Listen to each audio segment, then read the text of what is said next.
बड़ी पुरानी कहावत है कि जब कुत्ते की मौत आती है तो शहर की तरफ भागता है, लेकिन जब कुत्ता पागल हो जाए तब किसी को भी काटने के लिए दौड़ने लगता है। तब हर इलाके में दहशत फैल जाती है, हर कोई उस पागल कुत्ते से बचने के लिए भागने लगता है। ऐसे में जो लोग लठ में सरसों का तेल लगाकर कुत्ते का स्वागत करने के लिए दरवाजे पर खड़े रहते हैं, कुत्ता दुम दबाकर भागता है, क्योंकि उसे मालूम है कि जब खाने वाले तेल को लठ में पोत कर उसे चमकाया जाता है तो लठ में नजर आने वाली चमक अच्छे अच्छे पागल कुत्तों के होश ठिकाने लगा देगा। खैर, कोई भी पागल कुत्ता ऐसे लोगों को काटने से दूर भागता है जिनके हाथ में लठ होती है, जिनकी आंख में जोशो जुनून होता है, जिनको देखकर दूर से कुत्ते को समझ में आ जाता है कि अगर लठ वाले शख्स पर झपटने की कोशिश की तो ये कमर भी तोड़ेगा, मुंह भी तोड़ेगा और मार मार कर सारी बत्ती सी बाहर निकाल देगा। खैर, दुनिया भर में पागल कुत्ते मौजूद हैं, लेकिन जब किसी देश का सदर ही पागल हो जाए, किसी देश का सदर ही गुंडे बदमाश, सड़क छाप मवाली और टपोरियों की जबान में पूरी दुनिया को धमकी देने लगे, तब यही सवाल उठता है कि आखिर सरसों का तेल चुपड़कर उसका इलाज कैसे किया जाए।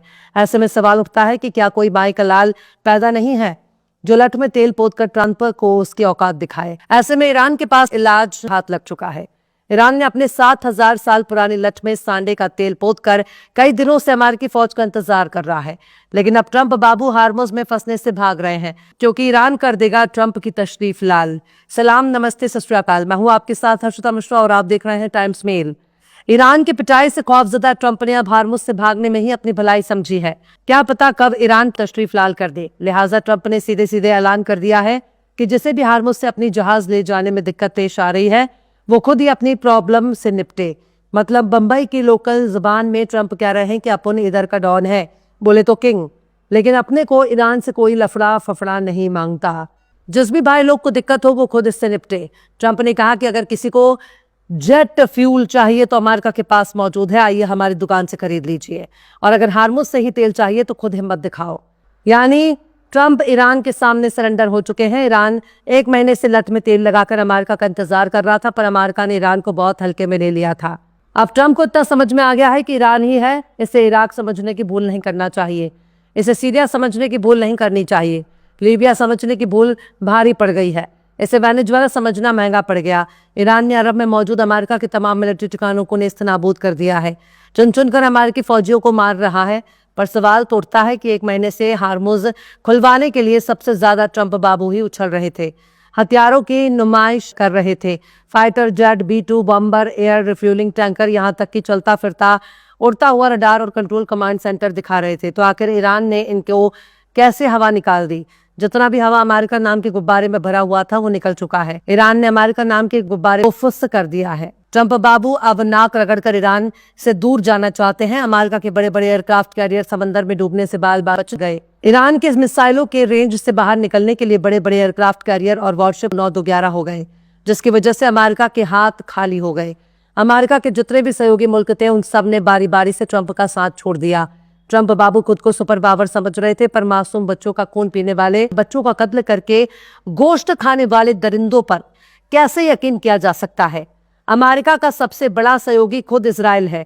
इजराइल ने ऐलान कर दिया है कि उनके फौजी अमेरिका के साथ ईरान में ग्राउंड ऑपरेशन के लिए नहीं उतरने वाले।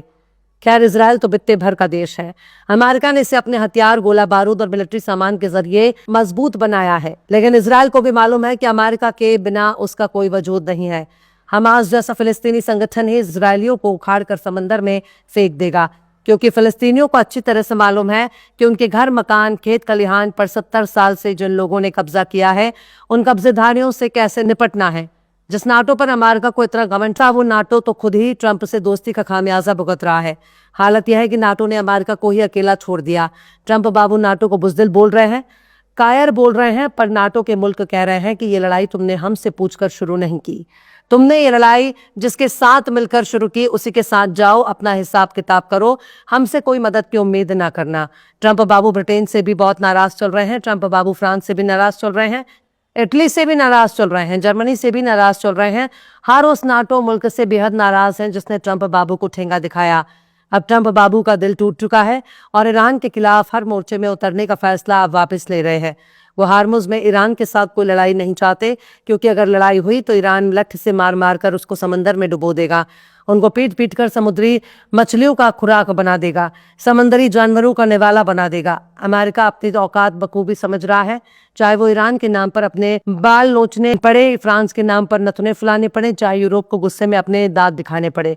ट्रंप को मालूम है कि भले ही नाटो को अपना दांत दिखाया जा सकता है, भले यूरोपियन यूनियन को अपने नथुने फुलाकर डराने की कोशिश की जा सकती है, लेकिन यही डराने और धमकाने की हरकत ईरान में काम नहीं आने वाली, क्योंकि ईरान न ट्रंप बाबू के दांत से डरता है, न ट्रंप के नथुनों से डरता है, और न ट्रंप के पापा से डरता है। ईरान इनके दांत भी तोड़ देगा, नाक भी फोड़ देगा और डूबते हुए समंदर में गोते लगाने के लिए मजबूर कर देगा। लिहाजा ट्रंप बाबू सोशल मीडिया पर ही अपने दिल के अरमान बयान कर देते हैं, सबको सोशल मीडिया पर ही धमका रहे हैं। अब दुनिया भर के मुल्कों को ट्रंप की धमकियों को बर्दाश्त करने की आदत हो गई है। सबको मालूम हो चुका है कि ट्रंप की औकात कितनी है और ट्रंप का इलाज किसके पास है। ईरान ने समझा दिया है कि उसके पास पागल कुत्ते का टीका भी है, उसके पास मोटा वाला लठ भी है, बिना तेल लगाए ही काफी असरदार है। लेकिन अगर ट्रंप बाबू ने ईरान के खिलाफ ग्राउंड ऑपरेशन की हिम्मत दिखाई तो कसम उड़ान छल्ले की। अगर ट्रंप बाबू आएंगे तो बवासीर का मरीज बन के जाएंगे। कुल मिलाकर यही कहा जा सकता है कि स्ट्रेट ऑफ हार्मुज से किसी को कोई दिक्कत नहीं है। दिक्कत सिर्फ अमेरिका और इजराइल के जहाजों को है। दिक्कत सिर्फ अमेरिका और इजराइल के मददगार मुल्कों से है। दिक्कत सिर्फ इजराइल और अमेरिका के चेले चपाटी और चमचों से है। उनके जहाजों को इस इलाके से गुजरने नहीं दिया जाएगा। और अगर अम्मा ने दूध पिलाया हो, अगर किसी ने डब्बे वाला दूध ना पिया हो, अगर कोई मर्द की औलाद हो तो हथियार उठाओ, हार्मुज में जाओ, ईरानियों से दो दो हाथ करके दिखाओ, फिर पता चलेगा कि अम्मा ने कितना दूध पिलाया। ईरानी अपनी शुजाअत और बहादुरी के लिए जाने जाते हैं। ईरानी मौला अली के चाहने वाले हैं और जिसके दिल में अली की मोहब्बत हो, उस दिल में किसी भी दुश्मन का कोई खौफ नहीं होता। अली वाले सिवाय अल्लाह के और किसी से नहीं डरते, और अगर किसी को शक है तो अपने बाजुओं का जोर आजमा सकता है। ईरानी ईरानी ही है, अली के चाहने वाले हैं, हुसैन को मानने वाले हैं, रसूल खुदा से मोहब्बत करने वाले हैं, अपने परवरदिगार के अलावा किसी से नहीं डरने वाले हैं। और आप ऐसी कौम को कभी नहीं डरा सकते जो कौम मौत को शहादत समझती हो, जिसे मौत उतनी ही प्यारी है जितना उसके दुश्मनों को अपनी जिंदगी। उनसे लड़ना और उनको मिटाना किसी के बस की बात नहीं है। ईरानी हारने वाले नहीं है। जब तक जिंदा रहेंगे लड़ते रहेंगे। जब खुद शहीद हो जाएंगे तो उनके बच्चे लड़ेंगे। मुस्लिम की जंग खानदानी होती है, लोग खत्म हो जाते हैं पर जंग खत्म नहीं होती। जब तक मंजिल न मिल जाए जंग नहीं रुकेगा। लिहाजा जिससे भी अपने बाजुओं पर यकीन हो, ईरानियों से निपट सकता है। ईरानी उसे इंसान बना देंगे। फिलहाल इस खबर में बस इतना ही। यह एपिसोड आपको कैसा लगा कमेंट बॉक्स में आप जरूर से बताइए। पसंद आए तो लाइक करें, शेयर करें और बेबाक निष्पक्ष स्वतंत्र पत्रकारिता को सपोर्ट करने के लिए हमारे चैनल टाइम्स मेल को जरूर से सब्सक्राइब करें और बेल आइकन की घंटी वाली बटन भी जरूर से दबा दें, ताकि आपको हमारे आने वाले नए वीडियो की नोटिफिकेशन फौरन ही मिल जाए। फिर मिलते हैं किसी और वीडियो में एक नई खबर के साथ। हर्षिता मिश्रा को दीजिए इजाजत। जय हिंद। अगर अभी तक आपने हमारे चैनल टाइम्स मेल को सब्सक्राइब नहीं किया है तो जल्दी से सब्सक्राइब कर दें और बेल आइकन भी प्रेस कर दें।